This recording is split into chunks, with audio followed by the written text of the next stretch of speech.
Hello, beautiful friends. Welcome to my channel. I'm really glad you're here. In our last video, we examined the difference between gender diversity and transness, how Eurocentrism and individualism interpret matters of expression as identity. If you missed that video, you can find it in the tag above or the link below, because today's deeper dive will explore how exclusively using the lens of individual identity causes similar harm to all people, trans and non-trans, by effacing the ways in which we are all interconnected. By thinking of ourselves first and foremost as individuals, we tend to pay less attention to the ways in which we are all affected by the consequences of one another's actions, which not only increases material and psychological burdens for marginalized people, but also resists and distorts more socially integrated interpretations of our lives. And at the end of this video, I'll leave you with a meditative phrase you can connect to your breath to help remind you that you are beautiful and unique, but that you are also a part of an interconnected whole that is worthy of care and love. From the beginning, I should emphasize that it is not as if the lens of individualism bears no benefit or has no truth. Obviously, there are many things about each of us that are completely unique, and our autonomy over our bodies is something that should be respected and appreciated. But as I have explored in previous videos, we should attempt to find ways of appreciating our differences without defining ourselves by them, to hold in tandem the individual and the collective, allowing the strengths and limitations of each to help shape the other in healthy, collectively constructive ways. But contemporary life tends to overinflate the values of individualism while downplaying its consequences. And this is one of the reasons that we struggle to see substantive accountability when people abuse their power, why feelings of loneliness and depression have reached epidemic proportions, and why we have a world with astonishing amounts of technology, creativity, and production, but little to no appreciation for or collective understanding of sustainability, equity, and preservation. So the question is not whether there is any truth to our understanding of ourselves as individuals, but what perspective and truth we are missing as a result of only or primarily thinking of ourselves in this way. One example is the one I provided in my last video, that matters of personal expression often become matters of identity, that our individual identities are crafted as a combination of our actions. In American society, or consumerist capitalism more generally, these actions are translated into purchasing power. We are bombarded with advertisements which tell us that the road to happiness is paved by constantly consuming things that will make us sexier, smarter, healthier, more entertained. And it's not that these things have no value, but that there is no collective understanding of other things which provide happiness, often more so than the things we consume.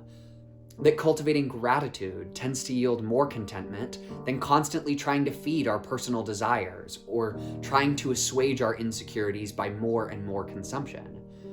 And we are taught to consume as a way of forging our identity. But just as there are ways of imagining a society which includes gender diversity without pathologizing it as a marginalized identity, we are capable of imagining alternatives to hyperconsumption and uninterrogated individualism. We can recognize that we are indeed individuals, but that we are also a collective. That we can find greater health by pursuing our own needs as well as the needs of others, rather than constantly trying and failing to pull ourselves up by our own bootstraps. We can work towards contentment and recognize that while we do have very material needs, that a lot of what we consume is excess, that we don't need to consume as much as we do, and that the planet is paying the price for this overconsumption. We can remember that purchasing more things does not actually yield more happiness, that gratitude and appreciation for what we have brings a greater sense of connectedness to our lives than the accrual of more things, and that the capitalist imperative to get yours is often motivated by fear, which is rarely a helpful voice to listen to when trying to treat our psyches with kindness. If we spent more time imagining ourselves as more than just individuals, we might more often remember that we are actually on this planet together, that we are affected by one another's actions, and that checks on extreme inequity or an understanding of the planet as a unified whole demand both personal and collective accountability. And as a result, we might find that many of the mental health issues we all struggle with begin to dissipate in the face of sustainable and healthy societies. Again, I am not suggesting that all of our personal or psychological issues are entirely a result of social organization, but the way in which our mental health needs are categorized as personal or individual matters, which are often insufficiently covered by health insurance companies, if recognized as legitimate health concerns at all, are exacerbated as a result of the hyper-individualistic and bottom-line capitalism that motivates most of our collective decisions. As a result, whether we are feeling alienated because our gender expression forces us into a socially pathological identity, or whether we feel alienated because of general feelings of loneliness or dissatisfaction, even when we succeed as individuals in the arduous task of destigmatizing mental illness and better understanding our needs as valuable voices to be carefully considered, it still proves near impossible for our healthy self-understandings to be integrated into a collective frame for as long as we continue to imagine so-called personal problems as problems which are ours alone to solve. But by choosing to reclaim and recognize our understandings of ourselves and the collective nature of our lives and societies, we can actually recreate space for people to explore themselves more freely. To recognize that in our current world, there is little danger that we will fail to consider our existence as individuals, but that we are all suffering from ignoring our existence as an interconnected whole. So I'll leave you with a meditative phrase, something you can connect to your breath to help ground you in a self-understanding that is less limited by the lens of individualism. And it goes like this. So on the inhale, think to yourself, I am a beautiful and unique person. And on the exhale, in a beautiful and unique world.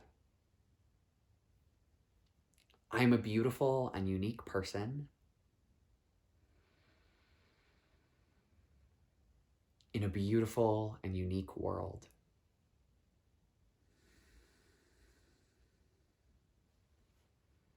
I am a beautiful and unique person in a beautiful and unique world.